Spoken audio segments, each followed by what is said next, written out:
Sí, doctor. Nico, ¿será necesario que encienda mi cámara o así nomás? No, está bien así, doctor. ¿Seguro? Ah, sí, doctor. Ya, No hay problema. ya. Entonces, mire,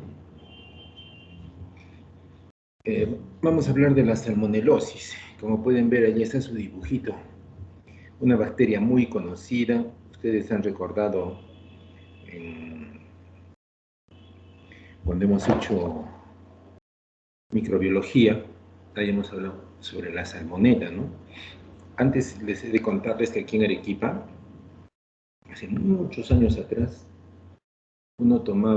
podíamos tomar agua del caño sin hervir y no había mayor problema. Fue pasando el tiempo y ya no podemos tomar agua sin hervir.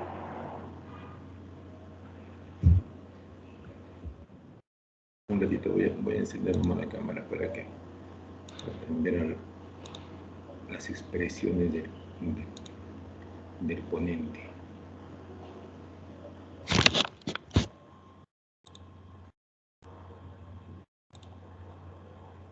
¿Se aprecia? Sí, sí, se ve. Ya. Entonces les comentaba de que hace muchos años atrás, aquí en Arequipa, no podía tomar agua del caño directamente, sin hervir, y no había mayor problema. ¿Estás grabando, no, Nico? Sí, doctor. Ya, Sí, estoy entonces, grabando. conforme pasaron los años, ya no podíamos en determinado momento tomar agua del caño sin hervir porque terminamos con tifoidea. Pasó un tiempo y ahora cuando tomamos agua del caño sin hervir en la ciudad de Arequipa, lo primero que nos va a dar es hepatitis A. Me olvidaba, antes de la hepatitis A, antes era amebas. Hubo un tiempo de amebiasis. Entonces así, de lo que yo recuerdo, primero ha sido salmonelosis, ¿no? O sea, tifoidea primero, luego ha sido amebas y luego ha sido ahora hepatitis A. Entonces son enfermedades endémicas, ¿no? Infecciones endémicas. Vamos a preparar para lo siguiente. Primero, ¿cuáles son los objetivos de esta charla? Reconocer la infección por salmonelas, definirlas, diferenciarlas, diagnosticarlas, reconocer la clínica, conocer su tratamiento, conocer las medidas preventivas. Para ello, vamos a desarrollar, ¿no?, definición, microbiología, clasificación, epidemiología, etiología, patogenia, clínica, diagnóstico diferencial, tratamiento y prevención de la salmonela y sus variantes. En definición, ¿qué es la salmonelosis? Es una enfermedad infecciosa producida por salmonela, ¿no? SP, sin precisar. Esa sería la definición.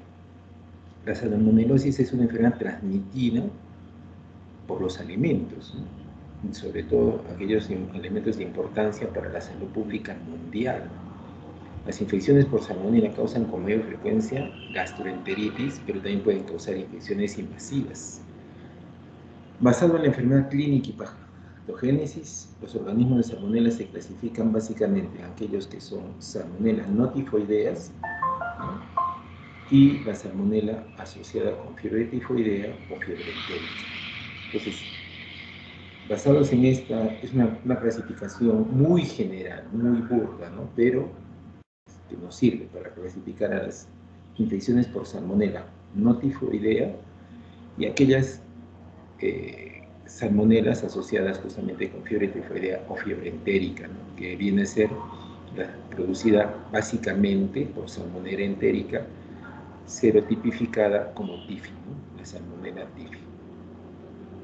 Las salmonelas que no son tifoidea causan una infección, pueden también ser asintomáticas, generalmente producen gastroenteritis, muy rara vez pueden llegar a la bacteremia o las infecciones vocales metastásicas, muy rara vez. Generalmente eso lo hace salmonella tifi. Entonces, las características de la salmonella: es un bacilo, ¿no?, anaerobio facultativo, no esporulado, tiene flagelos perítricos, ¿no? A excepción de la Salmonella gallinarum y la Salmonella poliorum. No fermentan la lactosa, ¿no? Y producen radicales con sulfuro. Se multiplican en medios simples, sobreviven al congelamiento en el agua, fíjense ustedes, y son resistentes a algunas sustancias como el verde brillante, el trationato de sodio, el desoxicolato de sodio, ¿no? Según la adaptividad del hospedero, la salmonela se divide en 3 grupos. En el grupo 1 estamos la salmonela altamente adaptada a humanos y primates. En el grupo 2, la salmonela altamente específica, pero adaptada a animales nada más. Y en el grupo 3 incluye aquellas serovariantes no adaptadas al hospedero, pero capaces de infectar tanto humanos y una amplia gama de animales. Y aquí básicamente está la salmonela, ¿no? De serovariedad Typhirium y la salmonela serovariedad Enteritidis. Cultivan la salmonela en agar sangre o agar chocolate, ¿no? Que apoya su crecimiento cuando están presentes como los únicos organismos en el torrente sanguíneo, en el líquido cefalorraquídeo o en el líquido articular. Si están únicos, se pueden cultivar en estos medios. Para muestras que contienen contaminación, ¿no? Por ejemplo, una flora mixta, queremos encontrar una salmonela en las heces, entonces debe utilizarse medios selectivos como el agar Salmonella shigella o el agar sulfato de bismuto. ¿No? Esos son los medios de cultivos selectivos y diferencial, justamente para diferenciar la salmonella del crecimiento de otras bacterias como Shigella, E. coli, Proteus, etc. La serotipificación se utiliza para diferenciar los aislados de salmonella más allá de la subnivel de especie, de su subespecie. Los serotipos de salmonella se designan en función de la inmunoreactividad de 2 estructuras de su superficie celular, los antígenos o IH.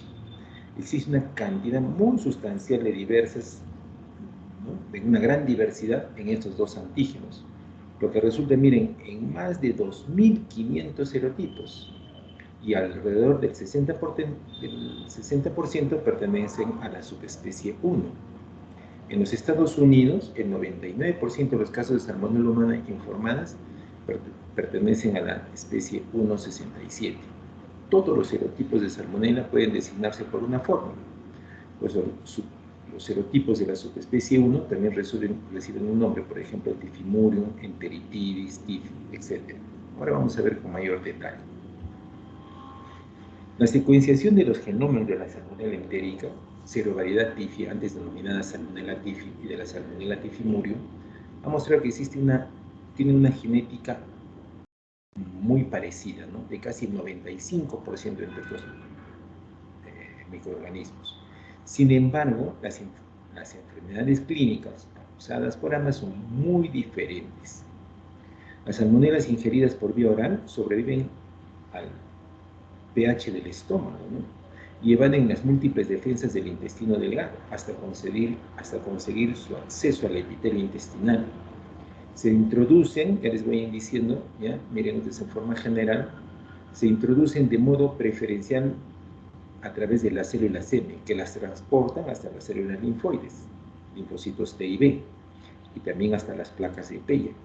Una vez atravesado el epitelio, estos serotipos de salmonella que se asocian con enfermedad generalizada se introducen en los macrófagos intestinales y se diseminan por todo el sistema retículo endotelial. Por el contrario, las serovariedades de salmonella no tifoidea, ¿no? Se abrevian SNT, salmonella no tifoidea, inducen una respuesta inflamatoria local inicial, que da lugar a una infiltración de leucocitos polimorfonucleares en la luz del intestino y a diarrea, y no son invasivas, ¿no? Estas serovariedades de la salmonella no tifoidea causan una gastroenteritis de comienzo rápido y breve duración, es decir, un cuadro diarreico.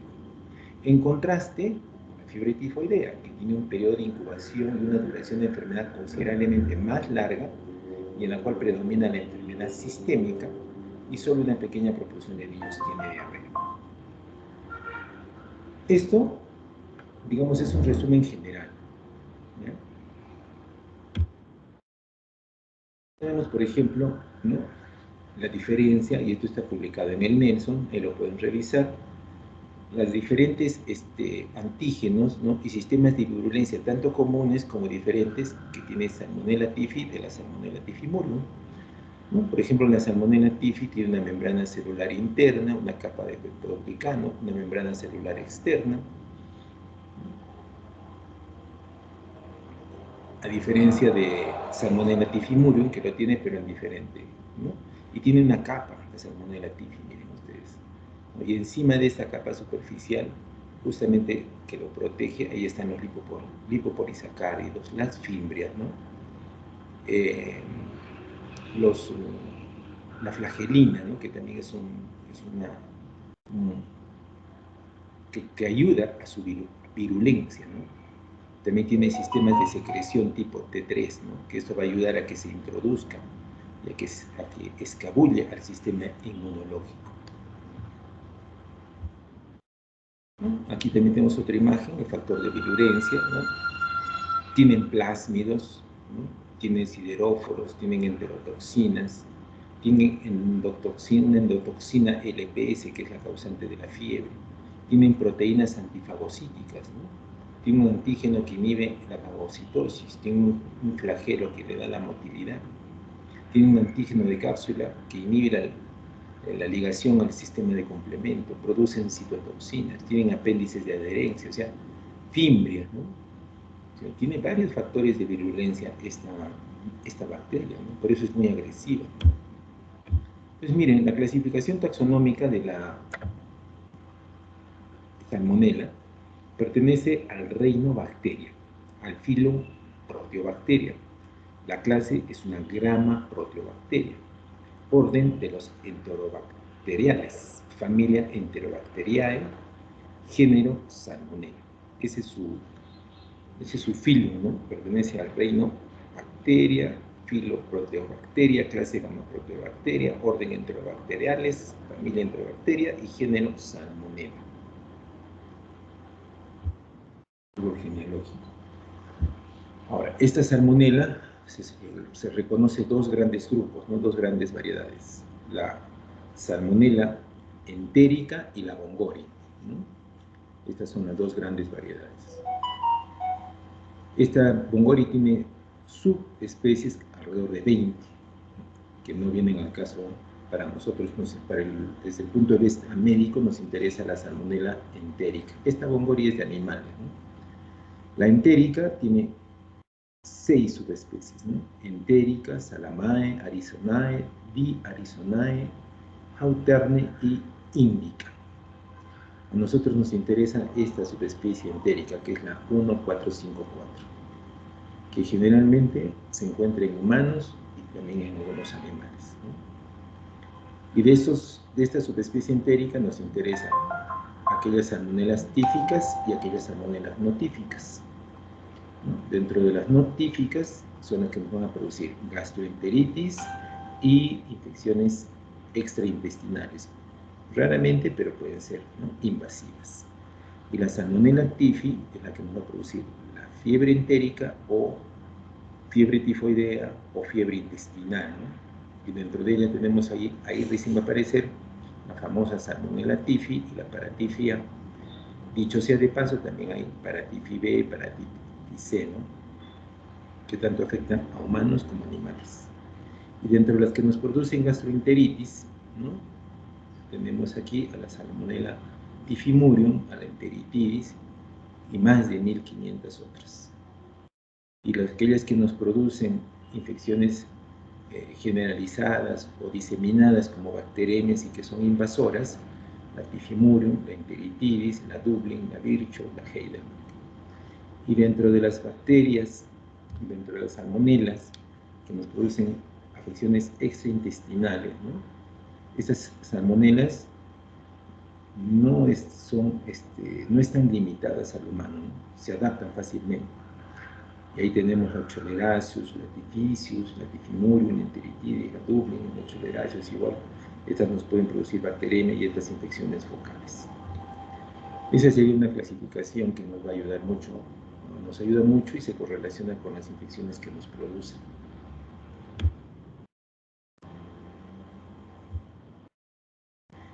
Entonces, en resumen, para que nosotros nos vamos a quedar con la especie, ¿no?, que es la entérica, digamos, Vibongori, las subespecies, ¿no?, y dentro de las subespecies nos vamos a quedar con la Paratyphi A, Paratyphi B, Choleraceus y Typhi, ¿no?, que son la Paratyphi A, B, la C1, Choleraceus, y la Typhi Mundiaceae. Estas son otras clasificaciones, miren, mucho más amplias, ¿no? Si aquí alguien quiere revisarlo, quiere investigar, miren, es gran cantidad de serotipos, ¿no?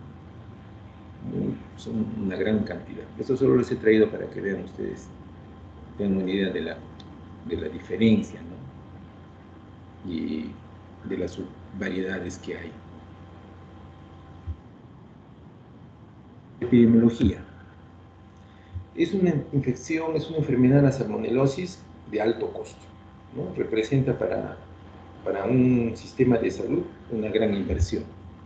Miren, más de 27 millones de casos a nivel mundial cada año. Más de 27 millones. Y se producen anualmente 217.000 muertes a nivel mundial por causa de la salmonela. Por la salmonella no typhi, de las infecciones por salmonella no tíficas, es una causa importante también de muerte y mortalidad, sobre todo en pacientes con VIH y en pacientes desnutridos. Infecciones por salmonella no typhi básicamente dependen de, pues, digamos, los niveles de higiene, las instalaciones sanitarias, la presencia de agua potable, la preparación de alimentos.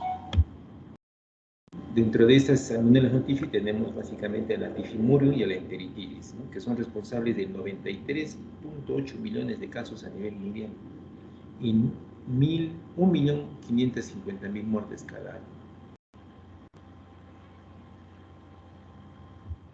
Ahí creo que es 150.000 muertes cada año, ya vamos a corregir eso, son 155.000, hay unos 5 nada más, son 151.000 muertes cada año. La salmonella produce gastroenteritis fundamentalmente en los extremos de la vida, ¿no?, que son los más susceptibles, lactantes, recién nacidos y ancianos. Hay una vacuna, ¿no?, viva atenuada de Salmonella typhimurium, que se utiliza para aves de corral y la prevención de contaminación en sus crías. Últimamente ha habido muchas prácticas intensivas de crianza animal, ¿no?, entonces, y se está usando en los alimentos de esos animales antibióticos, ¿no?, en los piensos animales. ¿Alguien me podría decir qué es un pienso animal? Está bien escrito ahí si no hay error de tipeo, ¿no? ¿Alguien de la clase me podría decir qué es un pienso animal, pero sin googlear?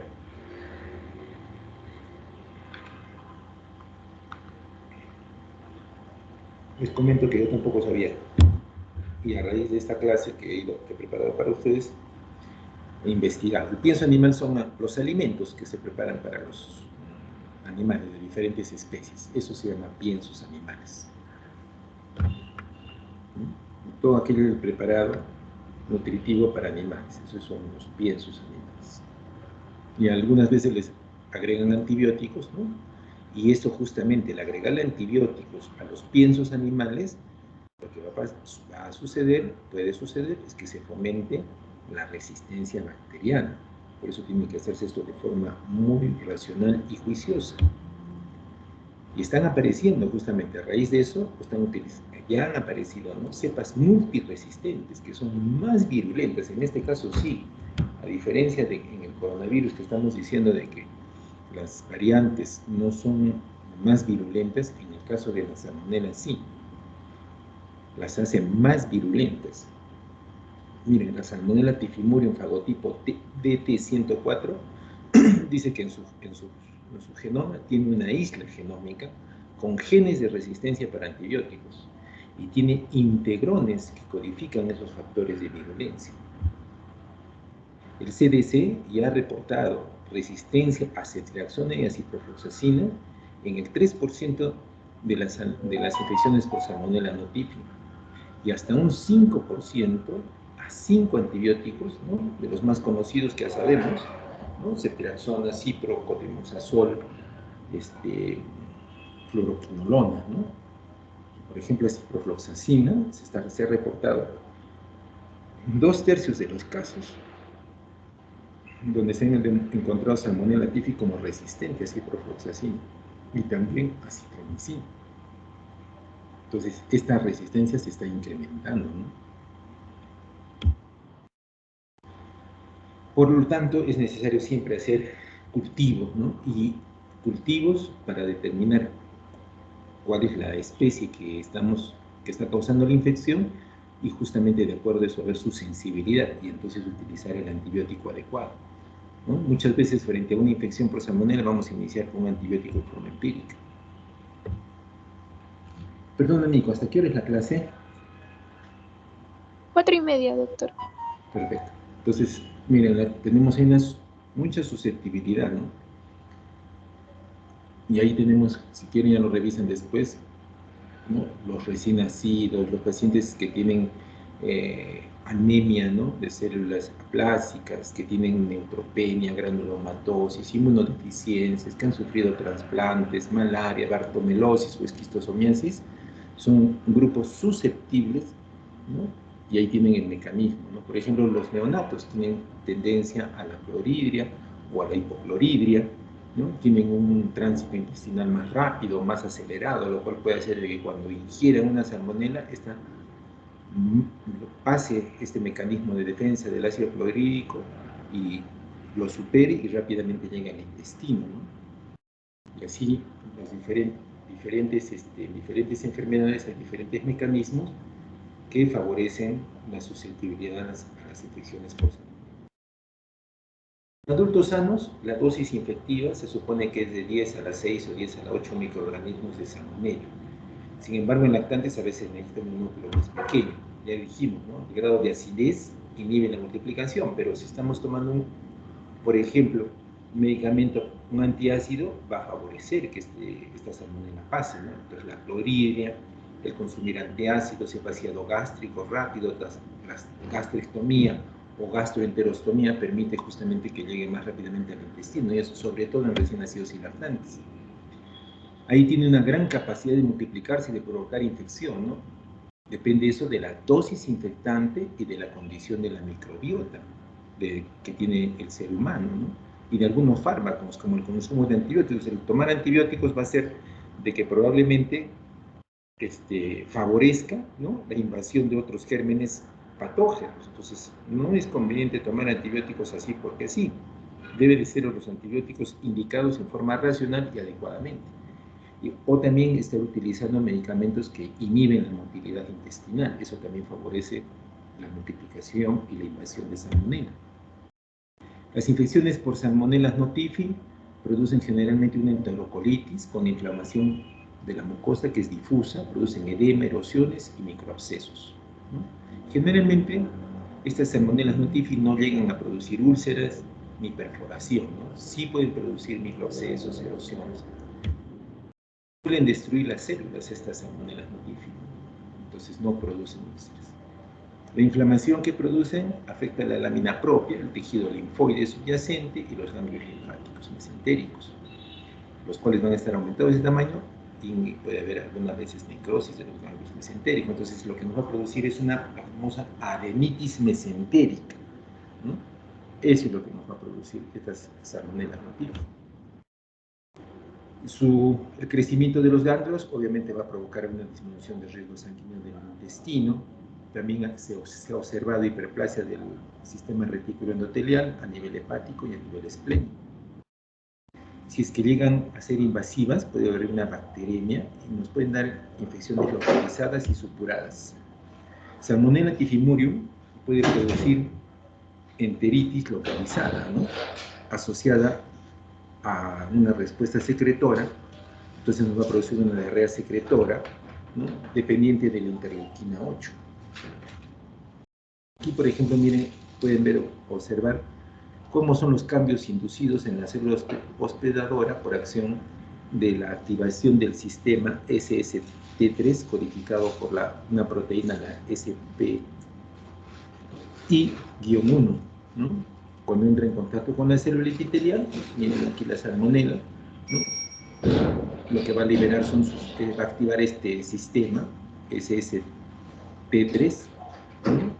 Y va a codificar ciertas proteínas y va a inyectar justamente estos efectores que vienen a representar estas esferas amarillas en el interior del citoplasma, que van a activar al sistema Rho-GTPasas, ¿no? Las cuales van a actuar sobre las moléculas de actina, cambiando la estructura del citoesqueleto y modificando la superficie, ¿no? de la célula epitelial, básicamente de la célula M, la cual va a tomar una formación, a diferencia de las células del epitelio que tienen unas como microvellosidades. Esta va a tomar la especie de tentáculos, ¿no? que van a rodear a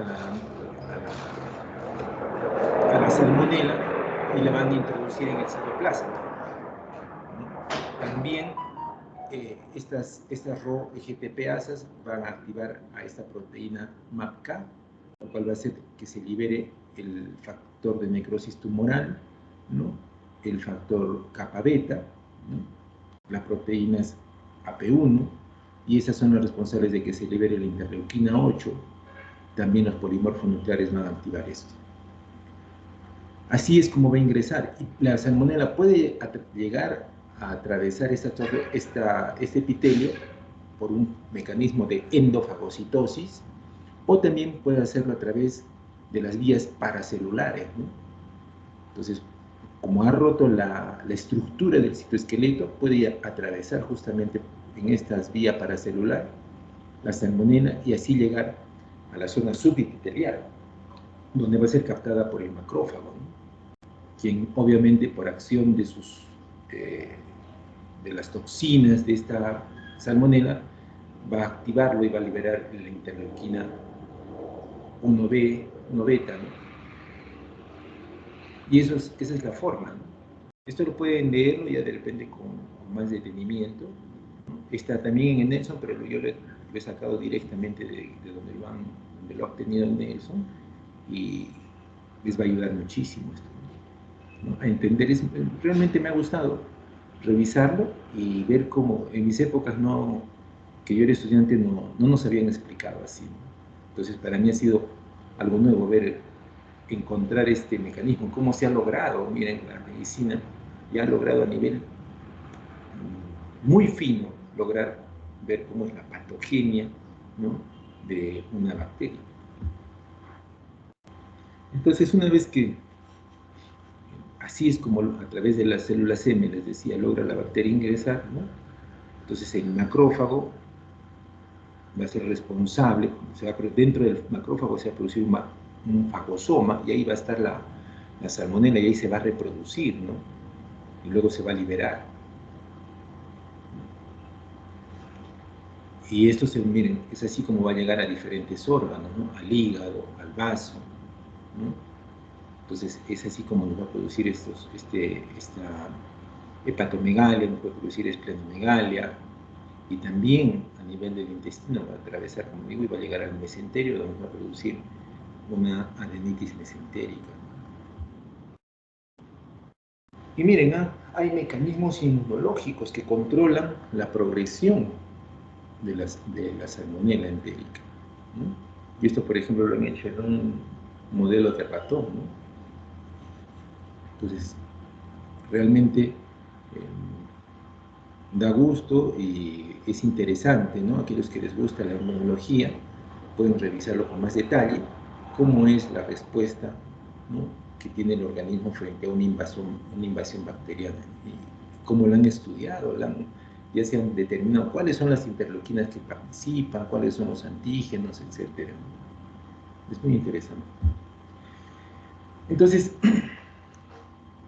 la severidad de las infecciones por salmonela dependen de una combinación de, digamos, de factores de virulencia, ¿no? que tiene esta bacteria, de la dosis de la infectante, de la ruta de la infección, ¿no? y de los marcadores genéticos, ¿no? y del estado inmunológico del hospedero. Entonces, lo primero que puede ser va a ser una adherencia, invasión y multiplicación en el epitelio intestinal. Segundo, va a producir una enterotoxina parecida al cólera, que incrementa, ¿no?, los niveles de monofosfato adenosín ciclasa, ¿no?, dentro de las criptas de las células, causando un influjo y una pérdida, ¿no?, hacia la luz intestinal de electrolitos de agua, es decir, una diarrea. A nivel de las células M, estas van a ingresar a través de ellas a las placas de Peyer, ¿no?, y generalmente esto se produce en el ilio distal, en el colon proximal, ¿no? Sobreviven dentro del macrófago y de las placas de Peyer, dentro de los nódulos linfáticos y dentro del sistema retículo neuronal. Sobreviven también dentro del torrente sanguíneo, ¿no? Y hay genes específicos, fíjense ustedes, que son necesarios para que tenga esta virulencia, ¿no?, y causen todas estas manifestaciones. Y ahí lo pueden ver en ese cuadrito, ¿no?, inferior, ¿no? Cuáles son los mecanismos y los genes bacterianos que tiene esta famosa bacteria para producirnos diarrea, ¿no?, pérdida de agua, bacteremia, ¿no?, y cómo se puede prolongar esta enfermedad produciéndonos a veces diarrea, fiebre prolongada, ¿no?, y la falla de ciertos antibióticos. Entonces, es complejo, pero a la vez es interesante, ¿no? Salmonella invaden entonces las células epiteliales in vitro por un proceso de endocitosis, ¿no?, de mediación bacteriana que implica el reordenamiento, como les dije, del citoesqueleto, la desestructuración del borde en cepillo y la posterior formación de ondulaciones en la membrana. Se activa un fenotipo adherente invasivo de Salmonella entérica en condiciones similares encontradas en el intestino delgado humano, ¿no? El fenotipo invasivo está mediado en parte por este sistema SP1, una región de 40 kb que codifica proteínas reguladoras, ¿no?, como esta GIL-A y una variedad de otros productos. Y ahí tienen el detalle. Esto es lo que hace más bien la Salmonella SP, ¿no? Entonces, una Salmonella SP que también a través de las células M va a invadir y obviamente básicamente su acción es reproducirse dentro del macrófago. Después de la invasión del epitelio, los microorganismos se encuentran con los macrófagos en el interior del tejido linfoide, asociado al intestino.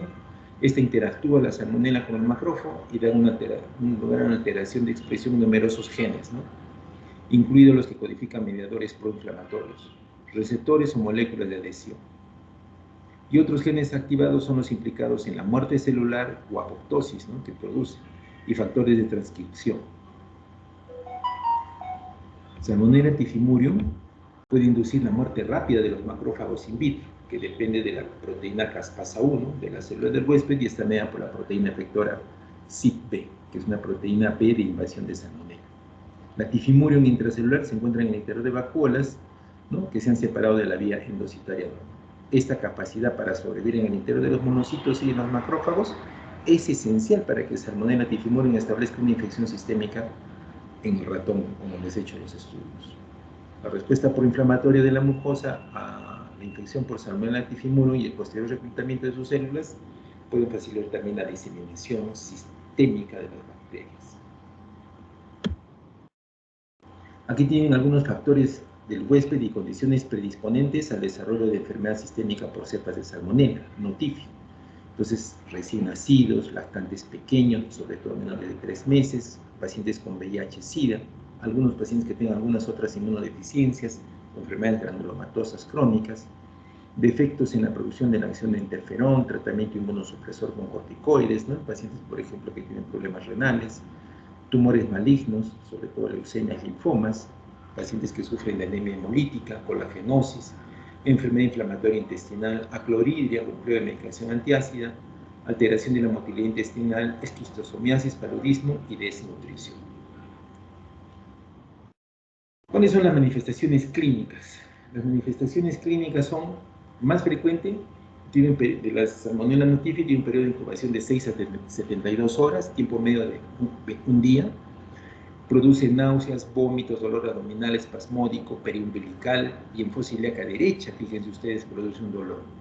O sea que nos podría hacer confundir con una apendicitis, entonces hay que hacer el diagnóstico diferencial.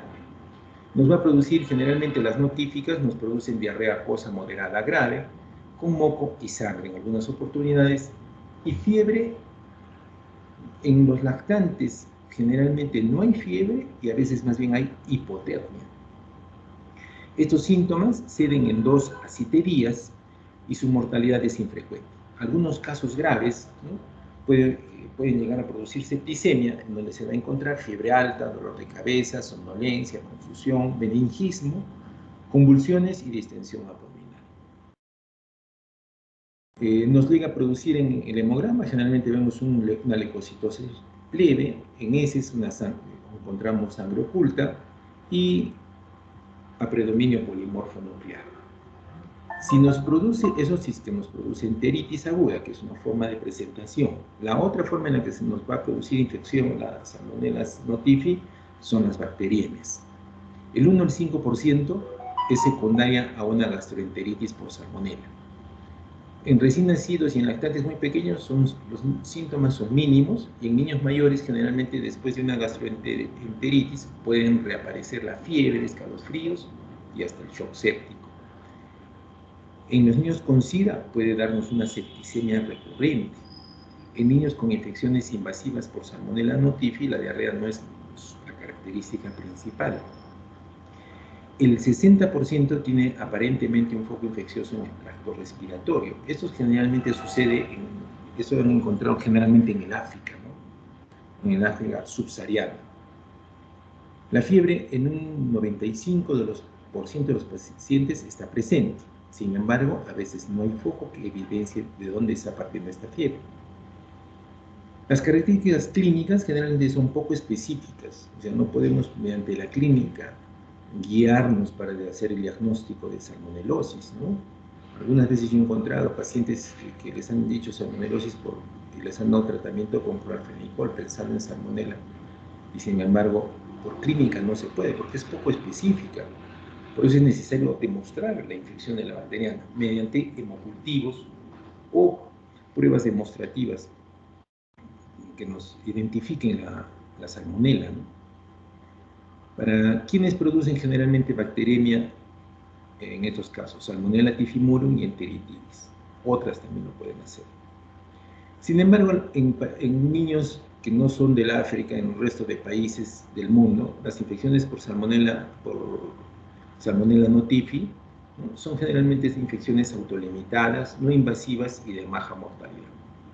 Factores de riesgo para sufrir una infección por Salmonella notifi, hemos dicho, ¿no?, VIH, diabetes, enfermedades por células falciformes, corticoterapia, hemos conversado de eso, ¿no?, neoplasias, enfermedades granulomatosas. El ser recién nacido y lactante es un factor de riesgo, ¿no? Entonces, también nos puede producir estas Salmonella notifi infecciones focales o estado de portador. Son las otras dos formas. Cuando nos producen infecciones focales gastrointestinales, generalmente son después de una bacteremia, se diseminan y pueden suturar en muchísimos órganos. Pueden afectar huesos, osteomielitis, meningitis, ¿no?, zonas intravasculares o con anomalías preexistentes.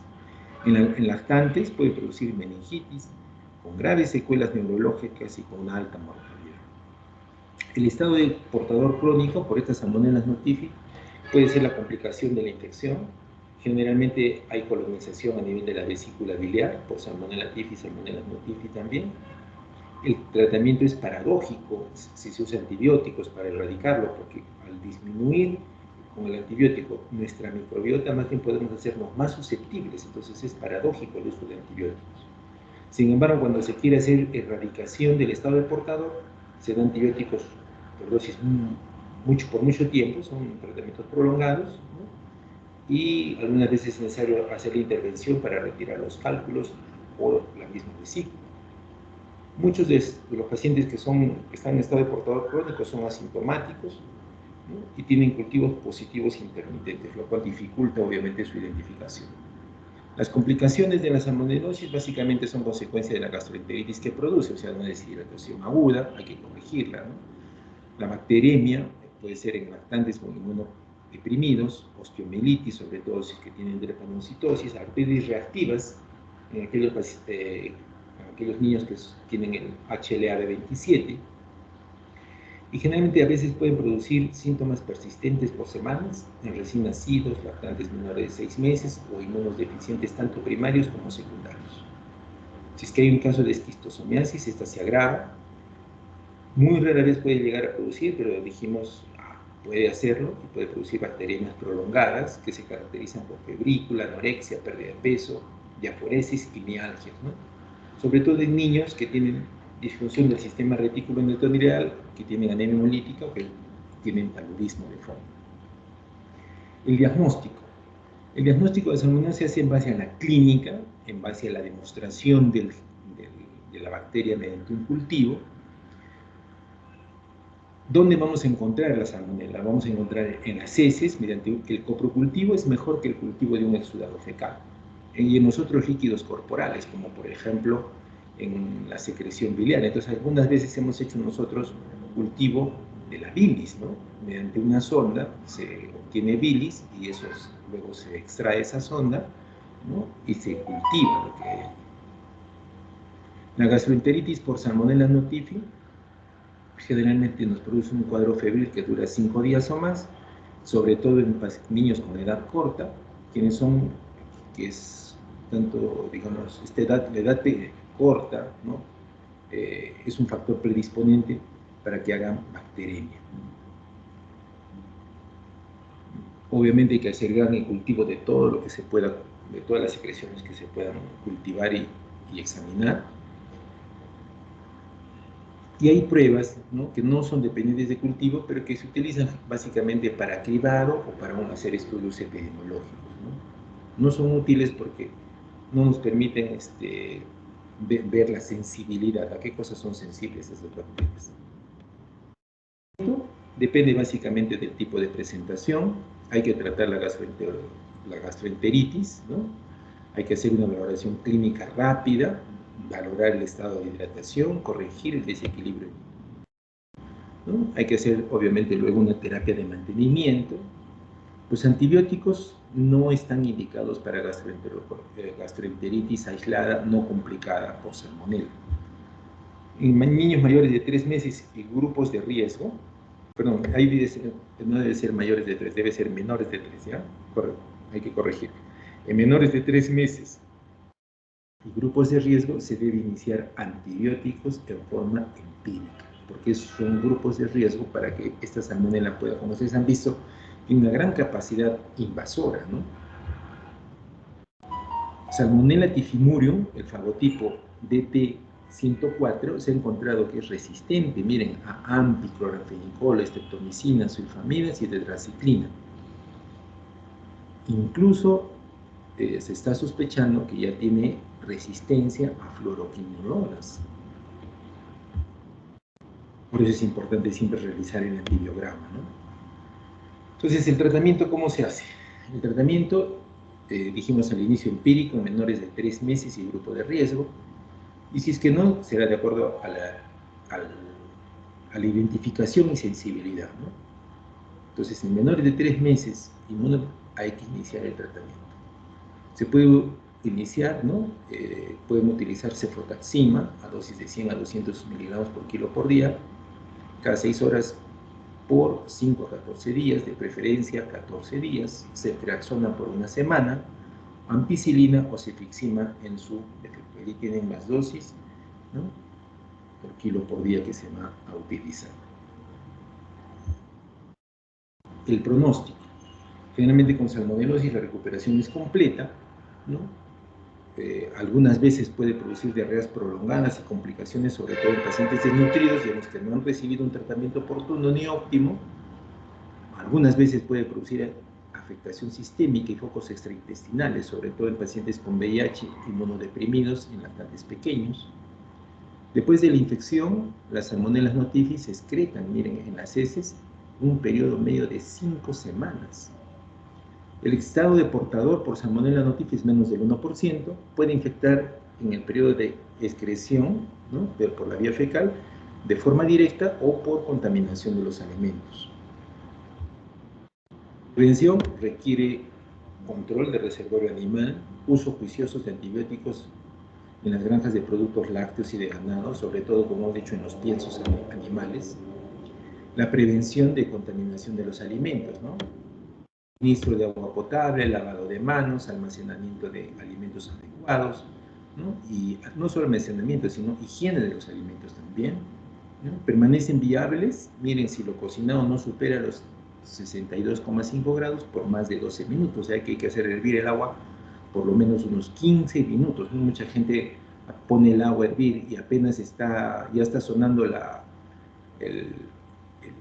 el hervidor, lo retiran, ¿no? Hay que dejar que siga hirviendo, hay que bajar el fuego y dejar hervir esa agua por lo menos unos 10 a 15 minutos, ¿no? Miren cómo Salmonella permanece ahí, o sea, tiene una buena capacidad de tolerancia. Obviamente hay que tener el cuidado de las mascotas. Últimamente ya se están utilizando de mascotas reptiles, anfibios, roedores, ¿no? Entonces hay que explicarles a los niños que es una mascota, no es para estar cargándola y metiéndola a la cama, durmiendo con ella o besándola, ¿no? No se dispone de vacuna contra infecciones por Salmonella notifi.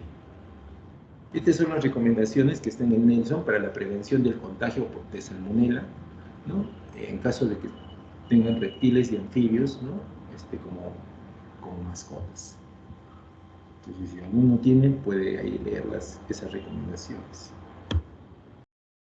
Unas palabritas en cuanto a fiebre tifoidea, ¿no?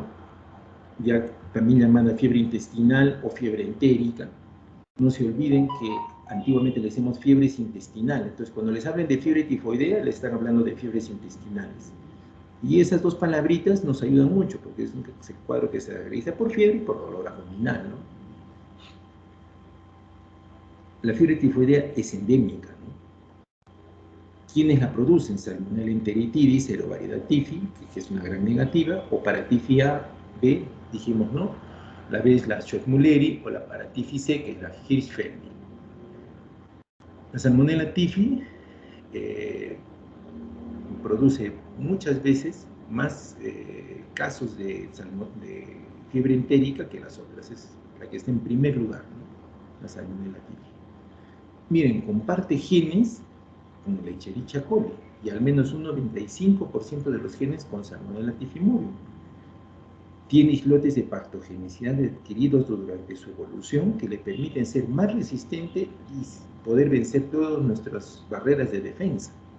O sea, Salmonella typhi ha ido, durante el paso del tiempo, es una vieja bacteria que ha ido evolucionando junto con nosotros. Entonces, en cualquier momento nos puede dar cuadros de epidemias transitorias, ¿no? Es muy agresiva. Más de 26,9 millones de casos por año, fíjense ustedes, más de 26.900 millones de casos por año. La tifoidea es responsable de 13,5 millones de casos anualmente en el mundo y tiene una mortalidad de 7,2 por 100.000 habitantes en el África. La paratifoidea es responsable de 5,4 millones de casos. La fiebre tifoidea se caracteriza por la aparición de resistencia a los antibióticos, ¿no? Mediada por plásmidos. ¿Y a quiénes hace resistencia? A la ampicilina, cloranfenicol, al cotrimazole, a la ceftriaxona, a las fluoroquinolonas, como les dije, y al ácido melilíxico, que también es otra quinolona. Y se ha hecho tan selectiva que ha perdido ya la capacidad de infectar a otros animales y ya se ha hecho básicamente con nosotros, es con quien se ha ensañado más y a donde se ha adaptado mejor. Este es igual que el anterior, ¿no? Ya hemos visto cómo es la fisiopatología, la patogenia, igual hace la fiebre tifoidea, la Salmonella typhi, igual utiliza las células M, ¿no? Altera todo su sitio esquelético, logra internalizarse, ¿no? Una vez que llega ahí, esta sí puede atravesar, ¿no? Toda la submucosa y puede llegar más a las capas más profundas, ¿no? A los ganglios linfáticos mesentéricos, donde va a producir, como les dije, adenitis mesentérica, y ahí se produce una bacteriemia primaria, que puede llegar a afectar riñones, huesos, hígado, y desde allí se va a producir una bacteriemia secundaria, donde se va a producir una diseminación generalizada. Entonces, esta Salmonella typhi es mucho más agresiva, mucho más invasora.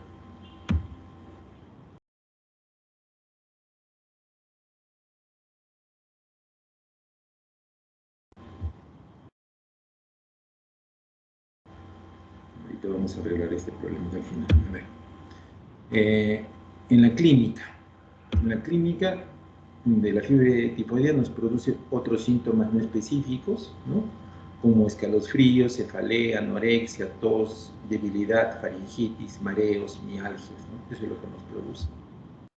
A nivel alteraciones neuropsiquiátricas, puede producir psicosis y confusión en el 5 a 10%, ¿no? Y eso se debe a liberación de citoquinas del micrófono. Convulsiones y coma en el 1%. El líquido cefalorraquídeo cuando se hace una punción lumbar generalmente es normal. Usualmente el paciente está agudamente enfermo, aquellos expuestos previamente a Salmonella typhi presentan menos severidad, los que ya han estado en contacto anteriormente. Puede producir bradicardia relativa, rash, linfadenopatía, visceromegalias, dolor abdominal. Estas son las características frecuentes de la fiebre tifoidea en niños, ¿no? Produce fiebre elevada en un 95% de los casos, lengua saburral en un 76%, anorexia, vómitos, hepatomegalia, diarrea, síntomas tóxicos, dolor abdominal, palidez, esplenomegalia, estreñimiento, esto ya con menor frecuencia, cefalea, ictericia, obnubilación ilio y perforación intestinal. Diagnóstico, generalmente encontramos aquí leucopenia, leucocitosis, cuando ya se ha complicado y hay perforación. En el hemocultivo generalmente confirma el diagnóstico y generalmente sale a las 2 semanas, es donde se positiviza mejor. Ecoprocultivo a la 3ª semana. La serología puede ayudar, la radiología no nos ayuda. Un enema de Bayo jamás debe realizarse porque no nos ayuda. El diagnóstico definitivo es aislarla en los líquidos en donde se ha cultivado, ¿no? Y ahí vamos a encontrar la Salmonella typhi o Paratyphi. Nos da solamente positividad en los hemocultivos, un 50-70%, el mielocultivo es mucho mejor, nos da un 90% de sensibilidad y puede permanecer hasta 5 días después de haber usado antibióticos, todavía positivo. En niños, mayor incidencia nos da el coprocultivo, también positivo, en un 60% de positividad versus 27% que se presenta en adultos. El test de Vidal, como es una infección endémica, entonces muchos médicos generales a veces suelen pedir, ¿no?, reacción de Vidal, y le dan mucho valor, cuando en realidad no le debemos darle mucho valor, salvo que lo que nos esté informando, ¿no?, los antígenos UH tengan valores más altos, ¿no? Entonces, como somos endémicos, la mayoría hemos estado en contacto de repente con Salmonella typhi y podemos tener algunos valores de lo que nos mide el Vidal, el O y el H, podemos encontrar ligeramente elevados, ¿no? Pero eso no significa que tenemos una infección activa. También se puede hacer mediante sondas, ¿no?, o pruebas moleculares o genéticas para encontrar el DNA de la Salmonella. Las complicaciones se presentan a las 3 o 4 semanas en aquellos que no han recibido tratamiento y generalmente son la perforación intestinal, la endocarditis, la pericarditis, la orquitis, los abscesos esplénicos, los abscesos hepáticos. Estas son las complicaciones de las infecciones extraintestinales, ¿no?, de la fiebre tifoidea por Salmonella entérica serotipo TIFI. Como pueden ver, afecta el sistema nervioso, cardiovascular, respiratorio, osteoarticular, hepatobiliar, genitourinario, tejidos blandos, hematológico.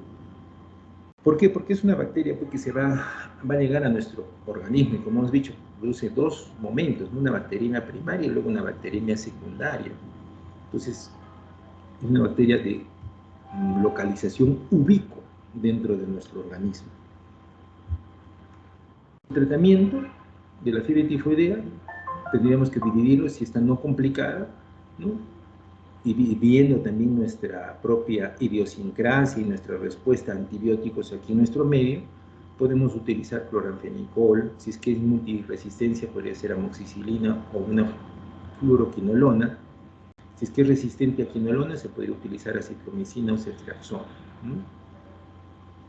Eso sería el tratamiento óptimo. Si es una fiebre tifoidea grave, ¿no?, de acuerdo a la sensibilidad, fluoroquinolona como ofloxacina, ¿no? Si es que es multiresistente, también fluoroquinolonas, ahí estaría la ciprofloxacina, ¿no? Y si es resistente a quinolonas, ceftriaxona o cefotaxima. Y también hay otros que son alternativas, ¿no? Ahí también están las dosis y los días que se van a utilizar. En unas palabritas en cuanto a vacunas, ¿no? La vacuna clásica de las células completas inactivadas por el calor para la fiebre tifoidea se asocia mucho con una tasa inaceptablemente elevada de efectos secundarios y se ha retirado en gran parte de su uso rutinario, ¿no? Se ha retirado. Existe una vacuna viva atenuada y de administración por vía oral obtenida de la cepa PE21A que ha demostrado eficacia en algunas regiones, ¿no? Durante el periodo de hasta 5 años.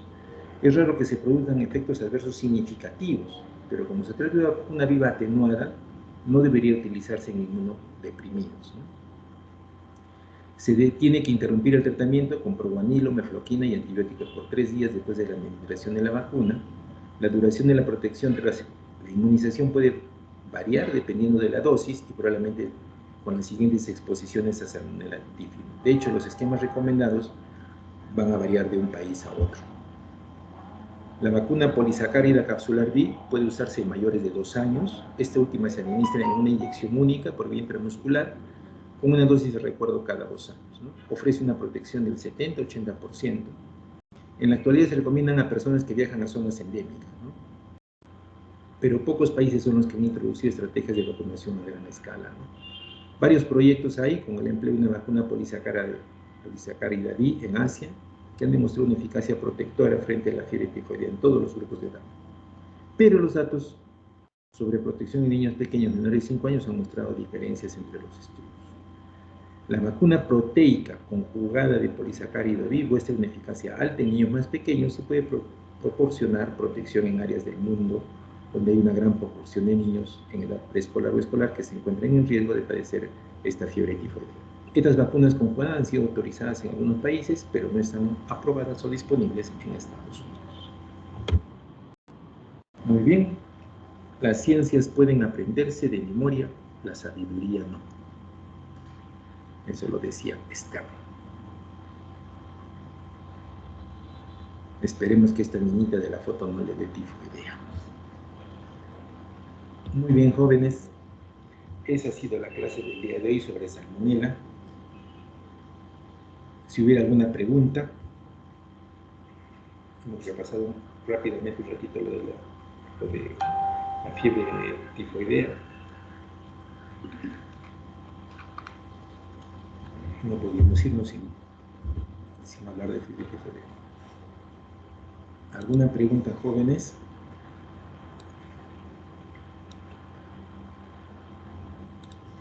Parece que no, doctor. Ya.